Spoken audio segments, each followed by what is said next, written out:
If you are wondering whether there is still somewhere in this world where the money in your wallet suddenly becomes incredibly valuable, where monthly living expenses can be brought down to just $500 to $800, and you can still live comfortably, then perhaps you have overlooked a truly special corner of Southeast Asia.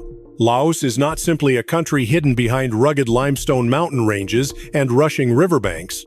It is also a genuine living museum. Here, the tragic and illustrious history of the Lan Xang Kingdom, land of a million elephants, lives on, blending with the cultural identities of more than 49 ethnic groups and a host of mysteries that science has never been able to explain, such as the mysterious Naga fireballs that spontaneously rise from the Mekong River each year at the end of Buddhist Lent.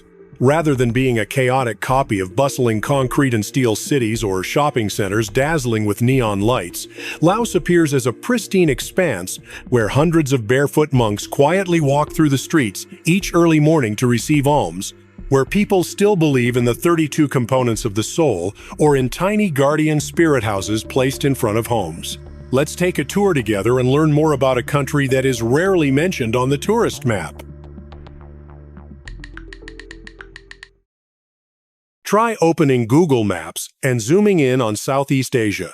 You will see a vast stretch of land wedged between Thailand, Vietnam, Cambodia, Myanmar, and China. That is Laos, the only landlocked country in the entire region. With an area of approximately 91,429 square miles, the country has not a single mile of coastline. You will not find a pristine white sand beach like those in Florida, nor any deep water port where international cargo ships can dock. All imports and exports must rely on cross-border road transport corridors or pass through ports in Thailand and Vietnam, pushing logistics costs to far from cheap levels before the China-Laos high-speed railway emerged to help solve this trade and transportation problem. Without access to the sea, people have been forced to rely on the Mekong River. This river serves as a vital transportation system, completely replacing railways or highways for transporting passengers and agricultural products from the northern upstream areas down to southern provinces such as Champasak. Moreover, the Mekong River basin creates fertile alluvial plains that sustain the country's rice-growing heartland, while also turning Laos into what is known as the Battery of Southeast Asia thanks to its enormous hydropower potential, which is used to export electricity to neighboring countries. It is precisely the terrain, fragmented by treacherous mountain passes and dense tropical forests covering up to two-thirds of the country's area, that has created a natural barrier. This isolation was once a major challenge for economic development, but surprisingly, it has also become a shield protecting remote villages from waves of concrete development and mass tourism. While the rest of the world is buried in smartphone screens or racing against the frantic pace of industrial life, here, that very isolation has inadvertently preserved a remarkably simple, self-reliant, and authentic way of life, attracting those who truly want to find a quiet retreat completely different from the rest of the world. Forget standing in line waiting to order through a crackling speaker at McDonald's drive-thru, or hurriedly stuffing a cold sandwich into your mouth between work hours. When it comes to food in this hidden corner of Southeast Asia, you are entering a completely different culinary tradition, where glutinous rice is regarded as a true national treasure. Agricultural economic statistics have recorded average per capita sticky rice consumption here at more than 345 pounds per year, turning this country into a true kingdom of sticky rice on the world map. Locals proudly call themselves Luk Khao Niao, children of sticky rice, a title that is far from merely symbolic and reflects a staple food deeply rooted in every part of daily life for thousands of years. Instead of relying on microwaves or large-capacity smart rice cookers from household brands like Instant Pot or Cuisinart, the cooking process here remains entirely rooted in traditional handcraft. Sticky rice is soaked thoroughly overnight, so it can absorb the water, then placed into handcrafted woven bamboo baskets called huat and steamed until cooked. The way it is eaten does not require the clatter of spoons and forks either. You use your bare hands, Take a small handful of sticky rice, roll it into a ball, and dip it directly into bowls of thick, flavorful sauces. This dish appears everywhere, from the simple meals of farmers working in the fields to major religious ceremonies, serving as a social glue that binds communities together more firmly than any trade agreement on Wall Street. But if we stopped at sticky rice alone, the culinary picture here would be woefully incomplete. At the very top of the list of must-try dishes is lap, or larb, a minced meat salad with an especially fascinating symbolic meaning. A combination of finely minced pork, beef, chicken, or duck is lightly stir-fried or cooked through, then mixed with finely chopped herbs, lime juice, fresh chilies, and one indispensable ingredient, kao kwa, or finely ground roasted rice that gives the dish a rich, dense, nutty texture.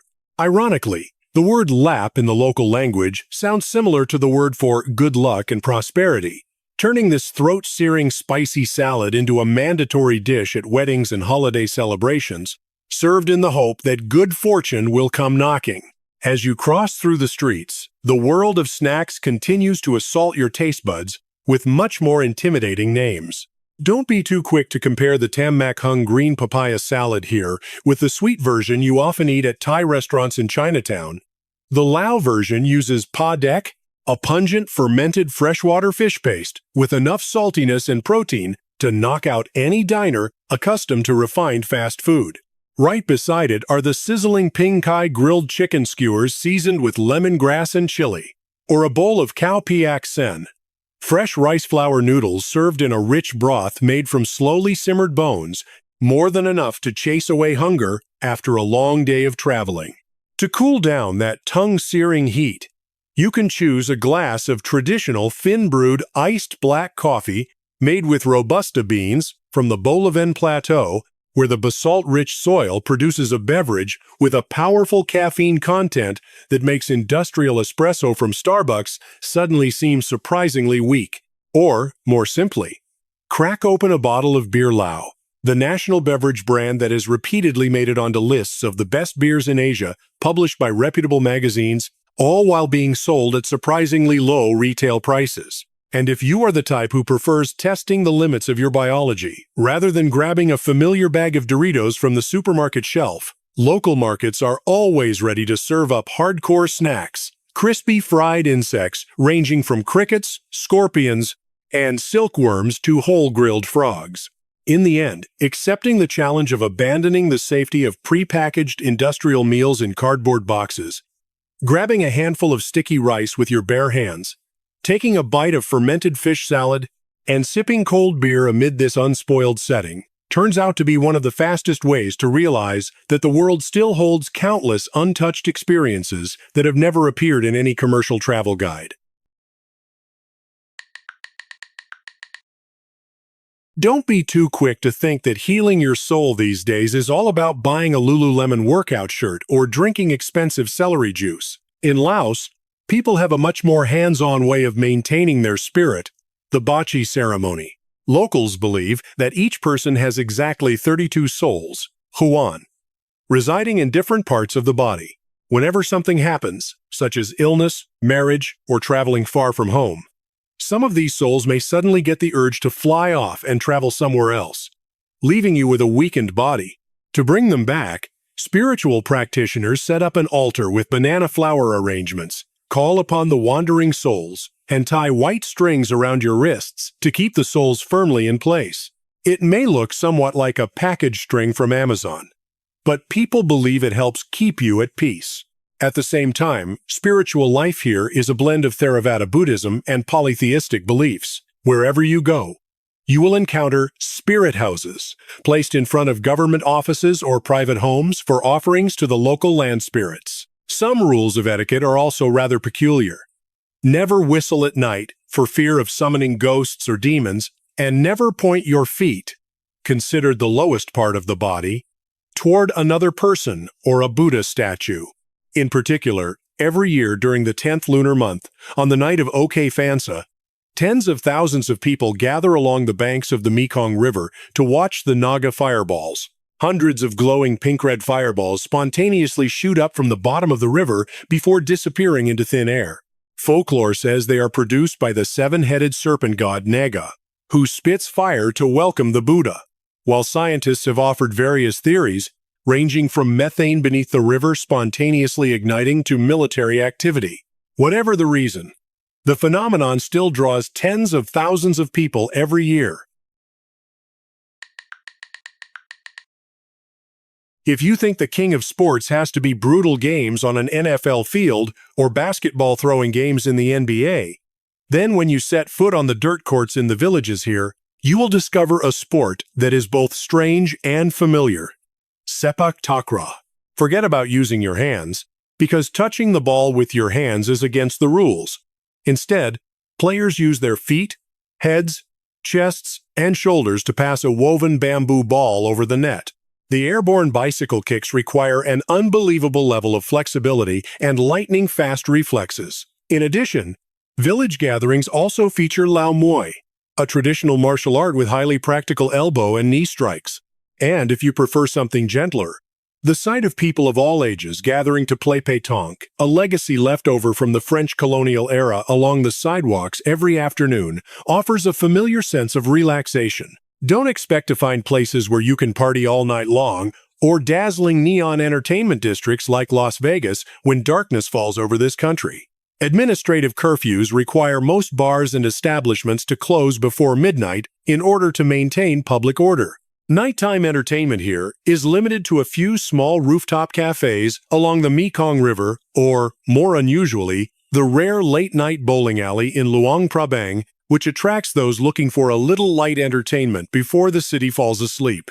Beyond that, the social landscape here is also extremely diverse, with 49 officially recognized ethnic groups clearly divided according to the terrain where they live, the Lao Lum, in the lowland areas along the rivers, the Khmu, Lao Thueng, in the Midlands, and the Hmong and Mien, Lao Sung, groups who have settled on the rugged high mountain slopes. Each community preserves its own identity through traditional woven clothing, shifting cultivation practices, and unique belief systems, creating a multicultural society living together as one united community.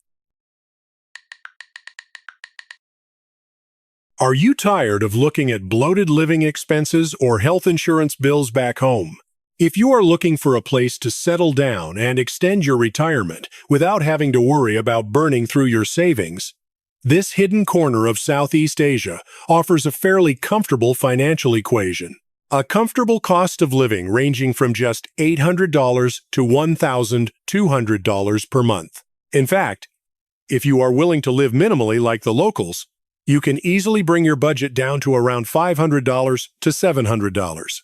Breaking down the expenses, rent usually ranges from $150 to $600 per month. Depending on whether you choose a modern studio apartment in the capital, Vientiane, or a wooden house along the old streets. Electricity, water, and high-speed fiber optic internet for remote work are fairly reasonable, although electricity bills can rise during the summer if you overuse air conditioning. Getting around is extremely flexible, with options ranging from long-term motorbike rentals to tuk-tuks, while groceries bought at traditional markets are so cheap that you will feel wasteful if you insist on shopping at imported goods supermarkets. But don't be too quick to imagine a flawless, low-cost version of the American dream. The legal barriers here are quite clear-cut. Foreigners are not permitted to hold legal title to land or houses. The only solution is to sign a long-term lease, with terms that can legally extend to 50 or 99 years, depending on the agreement. On top of that, the infrastructure and services here are enough to test the patience of anyone accustomed to convenience. Internet speeds can sometimes be sluggish in highland areas, while the local healthcare system lacks specialized equipment to such an extent that if you face a serious medical case, the optimal option is to transfer directly to major hospitals in Thailand. Corporate employment opportunities are also nearly non-existent due to the small market and strict labor laws, meaning most foreigners here can only make a living by teaching foreign languages, working for non-governmental organizations, NGOs, or staring at a laptop screen as a digital nomad. In the end, trading a low-cost lifestyle always comes with hidden costs in the form of inconveniences that you have to weigh and measure for yourself. If you once thought that history lessons from high school were over and done with, you may have to think again when you hear about an old, dusty chapter that hardly anyone wants to open. You are probably already familiar with the spectacular films produced by Hollywood studios, or images of powerful Caterpillar oil drilling machines tearing through massive construction sites across the United States. But there is one historical statistic that might make the coffee cup in your hand suddenly stop halfway to your lips. Between 1964 and 1973, during what was known as the Secret War surrounding the Ho Chi Minh Trail, more than 2 million tons of ordnance were apparently dropped onto this small piece of land. Put another way, that figure could be equivalent to having a bombing flight drop its load here once every 8 minutes, day after day, for 9 straight years. Even more frightening, the weight of those bombs and mines apparently exceeded the total amount of ordnance the U.S. military used across both the European and Pacific theaters combined during World War II. It is probably not an achievement many people would be proud to brag about on the CNN Evening News. The consequences left behind seem to go far beyond anything we might imagine as an ordinary war remnant. It is estimated that roughly 1/3 of those bombs and mines, particularly small cluster bombs, about the size of tennis balls, failed to detonate after hitting the ground. Instead, they have remained hidden beneath the soft mud of cultivated fields or under rows of lush green trees, turning peaceful rural areas into literal open minefields. Perhaps instead of struggling to find a patch of grass for a Coleman-style weekend camping trip, you would have to watch every step if you happen to wander into the fields here, because those deadly remnants are still quietly claiming the lives of future generations and holding back the development of an entire agricultural economy. Although international organizations and long-term funding efforts continue working every day to clear them, the shadow of the past may still be very long. Yet the history of this land was not written solely in the scars of war. If you continue traveling up to the misty Sheng Kuang Plateau in north-central Laos, you may find yourself wondering whether you have somehow wandered into a scene from one of Paramount's Indiana Jones movies. Hidden here is one of the greatest mysteries in human archaeology, the Plain of Jars. Imagine standing in the middle of a vast valley, surrounded by more than 2,100 enormous megalithic stone jars scattered across the landscape. Some of these stone structures stand taller than a person and weigh several dozen tons, dating back between 1,500 and 2,500 years. The question is, what tools did the inhabitants of some ancient civilization use to carve those enormous heavy monoliths and then transport them up high hills without the help of heavy-duty trucks? To this day, the international archaeological community, including researchers from the Australian National University and the University of Melbourne, appears to have done little more than offer theories. Some believe these may have been coffins or objects used in complex Iron Age burial rituals, while others suggest they may simply have been jars for storing rainwater for passing travelers. Whatever the truth may be, the silence of those ancient stone artifacts still evokes a strangely nostalgic feeling. Ironically, the very land that once bore the weight of relentless bombing is also where these pristine treasures have been hidden. After years of meticulous clearance efforts with international experts to remove dangerous, unexploded ordnance, the area was finally made safe and open to those seeking adventure. In 2019, the Plain of Jars was officially recognized by UNESCO as a World Heritage Site, serving as a reminder to humanity that even places that have suffered the deepest wounds can still conceal timeless stories that have never been fully answered. Located at the confluence of the Mekong River and the Nam Khan River, this former capital of the Lanjiang Kingdom, Land of a Million Elephants, offers a completely different feeling. Instead of skyscrapers, the city is now home to more than 30 ancient Buddhist temples, such as Wat Sheng Thong with its distinctive curved roofs, harmoniously combined with rows of teakwood houses and villas bearing strong traces of 19th-century French colonial architecture. This remarkable preservation helped the city earn official UNESCO World Heritage status in 1995. Mornings here begin very early, with the almsgiving ceremony known as takbat. Hundreds of barefoot monks dressed in orange robes quietly walk through the old streets to receive sticky rice and offerings from local residents and visitors.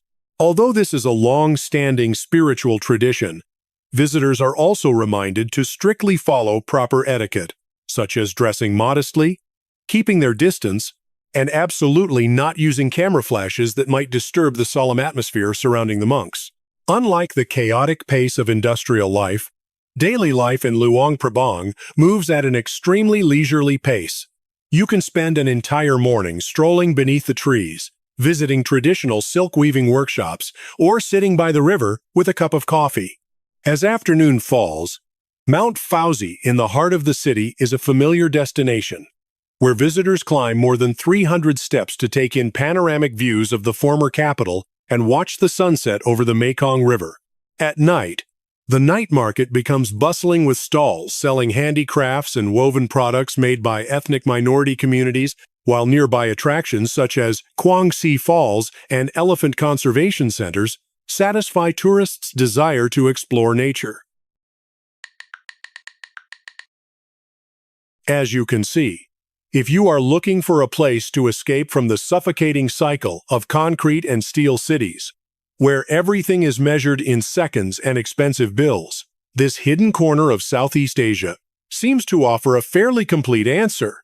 Taken as a whole, this place is a blend of an ultra-low-cost paradise, pristine natural landscapes, rich cultural depth, and an unusually peaceful pace of life. Perhaps Laos has never been, nor is it meant to be, for those seeking dazzling luxury, modern skyscrapers, or the fast-paced lifestyle of Wall Street. Instead, it resembles a true hidden paradise for those longing to rediscover inner peace, the authenticity of everyday life, and a journey back to a simple, slower way of living that the modern world seems to have forgotten long ago. Could trading industrial conveniences for such a slower and more affordable living environment be the next plan on your list? Don't forget to hit the subscribe button today, so you won't miss our next journeys of discovery and practical perspectives.